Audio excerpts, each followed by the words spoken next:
Notre méditation du décalogue, des 10 paroles de la loi de Moïse, nous amène donc aujourd'hui à réfléchir au 8e commandement « Tu ne déroberas point » ou bien on peut le traduire aussi par « Tu ne commettras pas de vol ».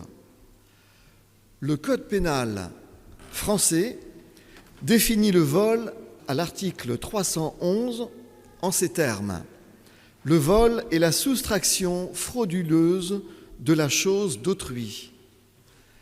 La loi française punit le vol à 3 ans d'emprisonnement et 45 000 € d'amende, selon évidemment les cas, car la loi tient compte de la nature des biens dérobés et des circonstances aggravantes ou non.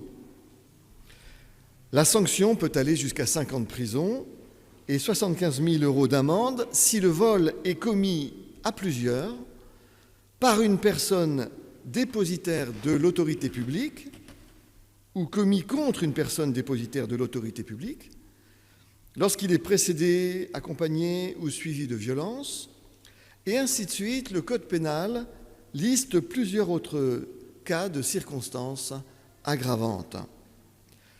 Toutes les sociétés, dans toutes les cultures, ont toujours condamné sévèrement le vol, parfois de façon outrancière, amputant même la main du voleur dans certaines cultures. Qu'en est-il du 8e commandement dans la loi de Moïse? C'est ce que je vous propose de méditer ce matin. Et le texte d'Exode 22 qui nous a été lu nous éclaire sur la façon dont les Hébreux concevaient le vol et sa sanction. Si un homme dérobe un bœuf ou un agneau, dit Exode 22, versets 1 à 4, et qu'il l'égorge pour le vendre, il restituera 5 bœufs pour le bœuf et 4 agneaux pour l'agneau. On le voit, il n'est pas question ici d'amputer la main du voleur, mais on fixe une restitution au quintuple ou au quadruple selon le coût du larcin. Le texte poursuit cependant et dispose que si le coupable ne possède rien pour la restitution, il sera vendu avec pour son vol.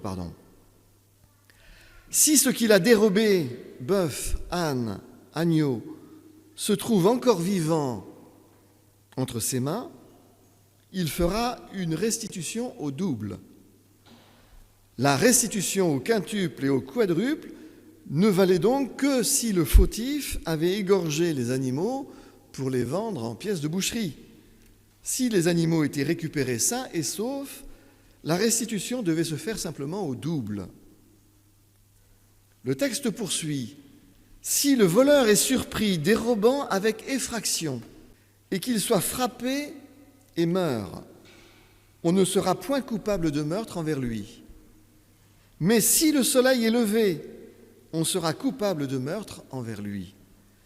Le Code des Hébreux distinguait donc entre l'homicide involontaire, qui pouvait survenir dans une bagarre, dans une légitime défense de ses biens, et le meurtre commis après coup par vengeance. La peine capitale est toutefois requise en Deutéronome, chapitre 24, verset 7, comme nous l'avons entendu, si le vol concerne la traite des humains. Si l'on trouve un homme qui ait dérobé l'un de ses frères, l'un des enfants d'Israël, qu'il en ait fait son esclave ou qu'il l'ait vendu, ce voleur sera puni de mort. La loi de Moïse établissait donc une distinction, déjà, entre la nature d'un vol et les degrés de gravité. Mais nous observons que la notion de circonstance atténuante n'entrait, semble-t-il, pas en compte. Le livre des Proverbes déclare lui-même, quelques siècles après, au chapitre 6, verset 30, « Le voleur qui dérobe pour satisfaire son appétit, quand il a faim, eh bien, il ne sera pas tenu pour innocent. Si on le trouve, il fera une restitution au septuple et il donnera tout ce qu'il a dans sa maison. Cette sentence intervient en ce chapitre pour établir une échelle de gravité entre les fautes et les sanctions et pour montrer que si un vol par nécessité pour manger n'était pas tenu pour innocent, combien plus les fautes commises sans nécessité. On aperçoit ici que les Hébreux de l'Antiquité distinguaient entre le vol par nécessité et le vol sans nécessité, mais sans pour autant que cette distinction n'adoucisse la peine. Au contraire, au temps du livre des Proverbes, la compensation du vol était multipliée par 7. Alors nous sommes, nous, modernes sur ce point, un peu plus avancés, car nous sommes conscients, n'est-ce pas, que la sanction doit tenir compte du type de cas, des circonstances, du type de préjudice. Celui ou celle qui, tel Jean Valjean, vole par nécessité pour se nourrir ou pour nourrir les siens, ne peut pas être traité comme un cas de grand banditisme. Le vol commis par opportunisme, parce qu'une occasion se présente à quelqu'un qui ne résiste pas à la tentation, se distingue de celui des escrocs et des cambrioleurs professionnels. La justice distingue précisément entre le père tranquille de la filouterie, sans violence, le voyou qui vole avec violence ou à l'arraché, le grand banditisme des braqueurs prêts à tuer, les malfrats en col blanc qui volent l'État, leurs associés ou leurs employés. Oui, la justice distingue, notre justice distingue entre les cas et entre les circonstances, plus ou moins aggravantes.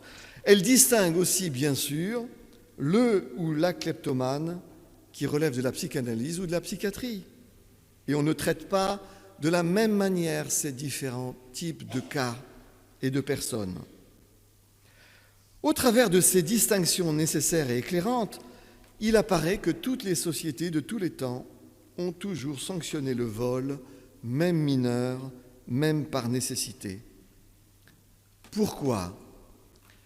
Parce qu'au-delà de la sanction du vol, qui est un acte délictueux, qui fait du tort à autrui, qui méprise le droit de propriété et qui mine la cohésion sociale, le vol, même mineur, même par nécessité, franchit une frontière psychologique qui peut conduire à bien pire encore. Pris sur le fait, le vol peut entraîner une bagarre et un meurtre, un homicide involontaire. Sur le plan psychologique, une fois la frontière du respect d'autrui et des biens d'autrui franchie, on peut aussi toujours aller plus loin, encore plus loin.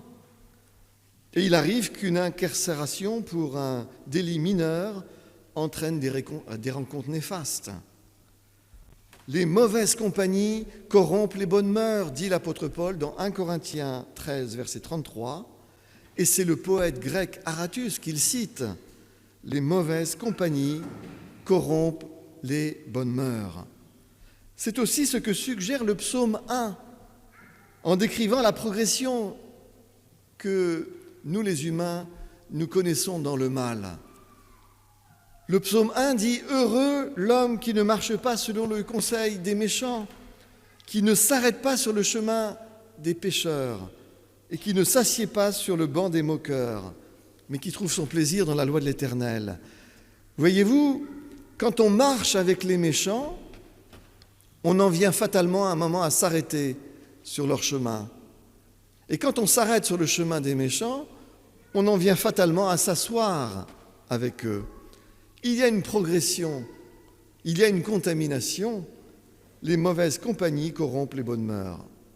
Un petit vol peut contaminer toute une vie.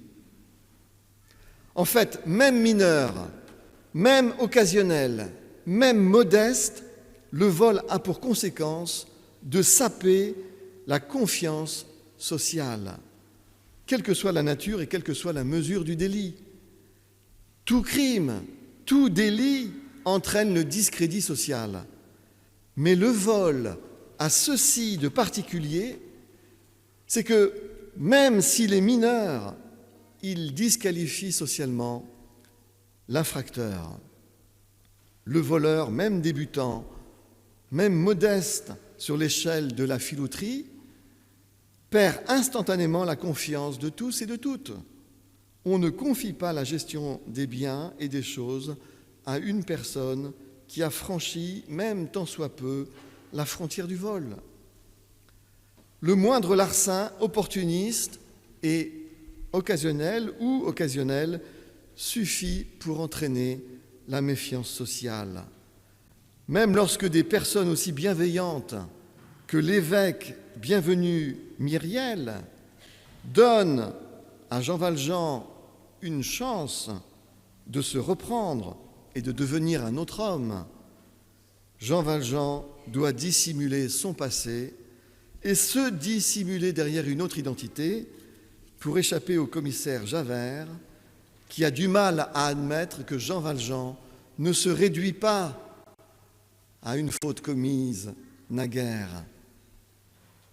En conclusion, chers amis, quel bilan pouvons-nous tirer de cette réflexion sur le 8e commandement qui nous a replongés dans le code des Hébreux et un peu aussi dans le nôtre? Nous constatons qu'aucune société ne peut tolérer le vol qui est soustraction frauduleuse de la chose d'autrui. Le droit de propriété et l'intégrité de ses biens est un droit fondamental. La cohésion sociale et la pacification sociale dépendent du respect des personnes et de leurs biens. Nous avons, nous modernes, néanmoins, de la chance, on peut le dire comme cela, de vivre dans des sociétés qui s'efforcent de distinguer entre la nature et les degrés de gravité, mieux qu'on ne le faisait dans l'Antiquité, mieux qu'on ne le faisait à l'époque des Hébreux, qui distinguaient parfois entre le vol par nécessité ou sans nécessité, mais sans pour autant adoucir la sanction. Notre justice est le résultat des valeurs humanistes, ces valeurs qui viennent de l'Évangile. C'est l'Évangile qui, en premier lieu, est humaniste, qui réclame de considérer l'humain et de considérer que l'humain ne se réduit jamais à ses fautes, même si ces fautes doivent être sanctionnées. Un être humain est toujours plus grand que ses fautes et que ses réussites. Nous avons tellement l'habitude dans notre société de glorifier la réussite, comme si la réussite donnait plus de valeur humaine à l'individu, et comme si les fautes donnaient moins d'humanité à ceux qui les commettent. L'humanisme vient de l'Évangile, qui nous apprend à respecter les individus comme des êtres à l'image de Dieu, d'une infinie valeur. Cela n'empêche pas que le mal doit être sanctionné. On en est loin parfois dans notre justice, bien qu'elle s'efforce d'avoir des principes humanistes. Et dans les églises, on croit que l'Évangile réclame le pardon inconditionnel des infracteurs. Un pardon qui rendrait du coup, de fait, superfétatoire la justice ou les excuses. À force de dire le Notre Père, pardonne-nous nos offenses comme nous pardonnons à ceux qui nous ont offensés, beaucoup oublient que le Notre Père s'exprime dans un cadre communautaire, dans un cadre ecclésial. Dans ce cadre-là, les offenses dont parle Jésus dans le Notre Père, ce sont les paroles brutales, maladroites, parfois vexantes, que l'on échange entre nous, dans l'Église, dans la famille, parfois sur notre lieu de travail. En nous apprenant à dire « pardonne-nous nos offenses », comme nous pardonnons à ceux qui nous ont offensés, Jésus veut nous rendre sensibles à la nécessaire bienveillance, comprendre que les autres ne pensent peut-être pas exactement tout ce qu'ils disent comme paroles blessantes, avoir de la bienveillance, peut-être ne pas relever systématiquement ou se dire que nous aussi, parfois, nous savons blesser les autres. Le Notre Père nous enseigne la bienveillance mutuelle dans l'Église, dans la famille, dans nos cercles proches. Mais le Notre Père ne parle pas, ne fait pas allusion aux crimes et aux délits. Les crimes et les délits, pour Jésus, doivent passer par la loi. Et rien n'empêche non plus que les gens qui offensent les autres ne soient amenés à leur faire des excuses. Ce n'est pas parce que l'on demande de pardonner les offenses qu'il ne faut jamais s'excuser quand on en commet. Mais regardez ce texte où Jésus commente la loi de Moïse en Matthieu chapitre 5. « Quiconque se met en colère contre son frère, dit-il, sera passible du jugement. Celui qui dira à son frère « raka », ce qui veut dire fou ou idiot, et je n'en dirai pas plus en argot, pour l'araméen de l'époque, sera passible du Sanhédrin. Celui qui dira insensé sera passible de la géhenne de feu. Si donc tu présentes ton offrande à l'autel et que là tu te souviennes que ton frère a quelque chose contre toi, laisse là ton offrande devant l'autel et va d'abord te réconcilier avec ton frère, puis reviens présenter ton offrande. Arrange-toi promptement avec ton adversaire pendant que tu es en chemin, de peur que l'adversaire ne te livre au juge, que le juge te livre aux gardes et que tu sois mis en prison. En vérité, je te le dis, tu ne sortiras point de là que tu n'aies payé au dernier centime. » Pour Jésus, le pardon ne va pas sans explication ni sans reconnaissance des torts. Non seulement le mal doit être sanctionné et puni, mais les torts et les dégâts causés à autrui doivent être réparés et compensés. L'Évangile ne réclame pas un pseudo-pardon à l'eau de rose, inopérant, qui rendrait inopérante la justice. Il tend tout au contraire à humaniser la justice pour qu'elle juge justement, droitement, qu'elle soit équitable, restauratrice pour tous, restauratrice du droit des victimes, restauratrice des victimes qui doivent être accueillies, secourues, justifiées, mais aussi restauratrice des infracteurs qui doivent être pris comme ils sont pour des êtres humains qui se sont égarés et que l'on peut peut-être essayer de ramener. Rien n'est sûr, mais il faut toujours essayer. C'est cela que l'Évangile nous dit, c'est à cela qu'il nous exhorte. Amen.